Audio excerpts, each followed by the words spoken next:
બેલમાં દીપડો પાંજરે પુરાતા લોકોએ લીધો રાહતનો શ્વાસ।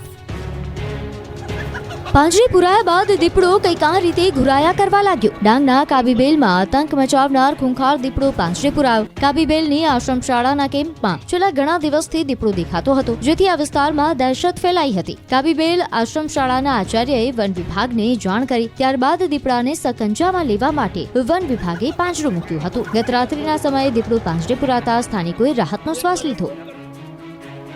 સુરતના પલસાણામાં દીપડાના આટાફેરાથી સ્થાનિકોમાં ભયનો માહોલ। પલસાણાના એના ગામના ગોટિયા ફળિયા ખાતે આવેલા મરઘા ફાર્મ નજીક છેલ્લા ઘણા દિવસોથી એક દીપડી તેના બચ્ચા સાથે શિકારની શોધમાં આવતી હતી, જેના કારણે સ્થાનિકોમાં ભયનો માહોલ વ્યાપ્યો હતો। આ અંગે વન વિભાગને જાણ કરતા વન વિભાગ દ્વારા ઘટના સ્થળે પાંજરું મૂકવામાં આવ્યું હતું, જેમાં 9 માસનું એક દીપડાનું બચ્ચું પાંજરે પુરાતા ગ્રામજનોએ રાહતનો શ્વાસ લીધો।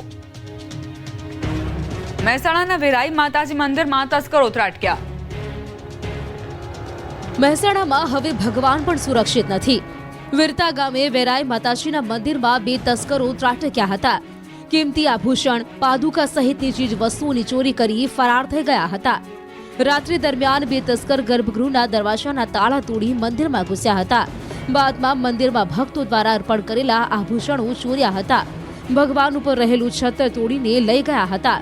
સમગ્ર ચોરીની ઘટના મંદિરમાં લાગેલા સીસીટીવી કેમેરામાં કેદ થતા પોલીસે તપાસ હાથ ધરી છે। રાજકોટના લોકો વિદેશી ચોકલેટ ખાતા પહેલા સાવધાન। ઇમ્પોર્ટેડ ચોકલેટમાંથી નીકળી ઈયળો। રાજકોટવાસીઓ વિદેશી ચોકલેટ ખાતા પહેલા એકવાર વિચારજો। ફોરેનની ચોકલેટો તમારી તબિયત બગાડી શકે છે, કેમ કે રાજકોટમાં વિદેશી ચોકલેટમાંથી ઈયળો નીકળતા ખળભળાટ મચી ગયો છે। શહેરના એક જાગૃત નાગરિકે દુબઈથી આવેલ બકલાવા ચોકલેટ ખરીદી હતી। ઘરે જઈને ચોકલેટ પેકેટ ખોલતા જેમાંથી 5 થી 6 જીવંત ઈયળો નીકળતા ચોંકી ગયો હતો। તુરંત આરોગ્ય વિભાગને ફરિયાદ કરતા આરોગ્ય વિભાગ હરકતમાં આવ્યું। તપાસ કરતા સામે આવ્યું કે આ ચોકલેટનું વેચાણ ખાદ્ય સુરક્ષા FSSAIના નિયમોનું ગંભીર ઉલ્લંઘન કરીને કરવામાં આવી રહ્યું છે। ચોકલેટમાં માત્ર એક રેપર લગાવવામાં આવ્યું છે, જ્યારે ઉત્પાદક દ્વારા અન્ય કોઈ વર્ણન કે માહિતી આપવામાં આવી નથી। જે પાર્લરોમાં આ ચોકલેટ વેચાઈ રહી છે ત્યાં સઘન ચેકિંગ કરવામાં આવશે। ચોકલેટ વિક્રેતા વિરુદ્ધ કાર્યવાહી કરવામાં આવશે। આ પ્રકારની ચોકલેટ ખાવાથી પેટ, આંતરડાની અને ઝાડા ઉલટી જેવી બીમારી થઈ શકે। ગાંધીનગરના મહાત્મા મંદિર ખાતે નાબાર્ડ દ્વારા અર્થ સમિટ 2025નું આયોજન કરાયું, જેમાં કેન્દ્રીય ગૃહ અને સહકાર મંત્રી અમિત શાહ ઉપસ્થિત રહ્યા। અમિત શાહે ધ અર્થ સમિટ 2025-26નું ઉદ્ઘાટન કર્યું હતું। આ ઉપરાંત સહકાર મંત્રી અમિત શાહના હસ્તે સહકાર સારથી એપનું લોકાર્પણ, ગ્રામીણ અર્થતંત્ર મજબૂત કરવાની દિશામાં 13 નવી ડિજિટલ સેવાઓનો પ્રારંભ કરાવાયો હતો, જેમાં સહકાર ક્ષેત્રના અગ્રણી નેતાઓ પણ ઉપસ્થિત રહ્યા। આ પ્રસંગે અમિત શાહે કહ્યું કે આજની અર્થ સમિટ દેશ માટે અત્યંત મહત્વપૂર્ણ છે અને ગ્રામીણ અર્થવ્યવસ્થાને મજબૂત બનાવવાનો મુખ્ય હેતુ ધરાવે છે। કૃષિ, પશુપાલન અને સહકાર દેશના વિકાસના 3 આધાર સ્તંભ છે। દેશનો વિકાસ ગામડાઓને બાજુમાં રાખીને સંભવ નથી। ટેકનોલોજી વિના સહકારી ક્ષેત્ર આગળ વધી શકશે નહીં। लगभग 3 गुना बजट की बढ़ोतरी कृषि मंत्रालय, ग्रामीण मंत्रालय और सहकारिता मंत्रालय, पशुपालन को अगर जोड़ देते हैं तो बढ़ोतरी 3.75 गुना होती है, मतलब 3.25 गुना बढ़ोतरी, क्योंकि कृषि मंत्रालय में भी पशुपालन विभाग में भी बहुत बड़ी बजट। કેન્દ્રના સહકાર મંત્રાલયના ડેલિગેશને બનાસ મોડલની લીધી મુલાકાત।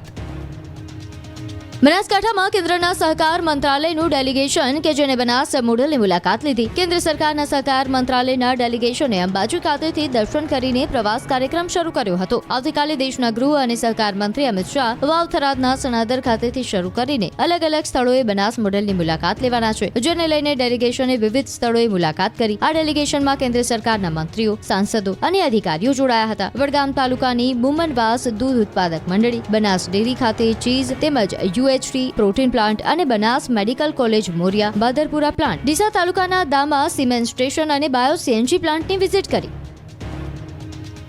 સાણંદમાં અલ્પેશ ઠાકોર લાલઘુમ, ઠાકોર સમાજને આપ્યો સંદેશ। ઠાકોર સમાજના નેતા અને ગાંધીનગર દક્ષિણના ધારાસભ્ય અલ્પેશ ઠાકોરે લાલઘુમ થઈ ઠાકોર સમાજને મોટો સંદેશ આપ્યો છે, જેમાં તેઓ સામાજિક તત્વો પર આક્રમક બન્યા છે। દાવો કરાઈ રહ્યો છે કે સાણંદમાં કેટલાક લોકો દ્વારા ઠાકોર સમાજના લોકોને હેરાન કરાતા હોવાને લઈને અલ્પેશ ઠાકોર કલાણા ગામમાં પહોંચ્યા, જ્યાં તેમણે અસામાજિક તત્વોને ખુલ્લી ચેતવણી આપી। તમને કહેવા આવ્યો છું કે ગુજરાતમાં કોઈ એવો ચમરબંધી નથી, કોઈ એવો દાદા નથી કે ગરીબ સામાન્ય લોકોને ડરાઈ શકે. અને હું જયારે કહેતો હોઉં કે ગુજરાત ક્ષત્રિય ઠાકોર સેના, ક્ષત્રિય એટલે રક્ષયથી ક્ષત્રિય, બીજાનું રક્ષણ કરે, જયારે બીજાના રક્ષણની વાત કરતો હોય એના પરિવારમાં કોઈ હાથ નાખવાની હિંમત કરે તો એ હાથ તોડતા મને આવડે છે. હું એ જ અલ્પેશ ઠાકોર છું, એ કહેવા આવ્યો છું, એ આજે કહેવા આવ્યો છું કે વાળી લેજો તમારા યુવાનોને, એ વાળી લેજો તમારા વડીલોને. મારી એક પણ મા બેન દીકરીનો પાલો અભડાવવાનો પ્રયત્ન કર્યો, એની હાજરીમાં ઉઠાવો જે બોલવાની હિંમત કરી તો હાથ તોડતા વાર નહીં થાય. આ એ જ અલ્પેશ ઠાકોરજી કહેવા આવ્યો છું. સ્થાનિક સ્વરાજની ચૂંટણી પહેલા ઉમરપાડામાં કોંગ્રેસ આપમાં ગાબડું. સ્થાનિક સ્વરાજ્યની ચૂંટણી પહેલા પક્ષ પલટાની મોસમ આવી ગઈ. જોડતોડની રાજનીતિ શરૂ થઈ છે ત્યારે ઉમરપાડામાં કોંગ્રેસ અને આમ આદમી પાર્ટીને મોટો ઝટકો લાગ્યો.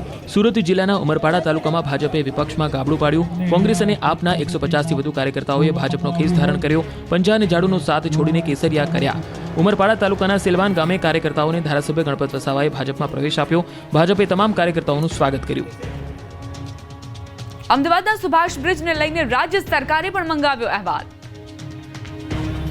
અમદાવાદના સૌથી વ્યસ્ત અને જૂના કોટ વિસ્તારમાં પ્રવેશવા માટેનું દ્વાર ગણાતા એવા સાબરમતી નદી પર આવેલા સુભાષ બ્રિજનો સ્પાનનો ભાગ બેસી જવાના પગલે બ્રિજને અવરજવર માટે બંધ કરાયો છે. 5 ડિસેમ્બરે અમદાવાદ મ્યુનિસિપલ કોર્પોરેશનની બ્રિજ પ્રોજેક્ટ વિભાગ અને બિલ્ડિંગ વિભાગની ટીમે બોટમાં બેસીને નીચેથી સુભાષ બ્રિજનું ઇન્સ્પેક્શન કર્યું હતું. સાથે જ બ્રિજ ઇન્સ્પેક્શન કન્સલ્ટન્ટની ટીમને સાથે રાખીને ડ્રોનથી પણ તપાસ કરી. આ સર્વે પૂર્ણ થયા બાદ જ બ્રિજની ફિટનેસ તપાસીને તેને ફરીથી લોકોની અવરજવર માટે ખુલ્લો મૂકવા અંગે નિર્ણય લેવાશે. આ સાથે જ અમદાવાદ મ્યુનિસિપલ કોર્પોરેશનના વિપક્ષના નેતા સહેજાદ ખાન પઠાણ સુભાષ બ્રિજ ખાતે પહોંચ્યા હતા. પોલીસના રોકવા છતાં તેઓ બ્રિજ પર પહોંચ્યા હતા. બીજી તરફ સુભાષ બ્રિજનો ભાગ બેસી જવા પાછળનું કારણ બ્રિજ પર લોડ વધારે પડતો હોવાનું જાણવા મળ્યું છે. લોડ વધારે થતા બ્રિજ પર જે પિલર આવેલા છે તેના પર જ તિરાડ પડી છે. તિરાડ પડવાથી આગળનો ભાગ બેસી ગયો છે. તિરાડના પગલે બ્રિજનો ભાગ 2 ઇંચ નીચે દબાયો છે. તિરાડ વાળો સ્પાન રિપેરિંગ કરવો કે નવો બનાવવો તે અંગે એક્સપર્ટ પાસે રિપોર્ટ માંગાશે. તો તિરાડ મુદ્દે રાજ્ય સરકારે પણ રિપોર્ટ માંગ્યો છે. રાજ્ય સરકારે કમિશનર પાસે માહિતી માંગી. રિપોર્ટ આવ્યા બાદ રાજ્ય સરકારને જાણ કરાશે. બ્રિજ તોડવો કે રિપેર કરવો તે અંગેનો આખરી નિર્ણય સરકાર લેશે.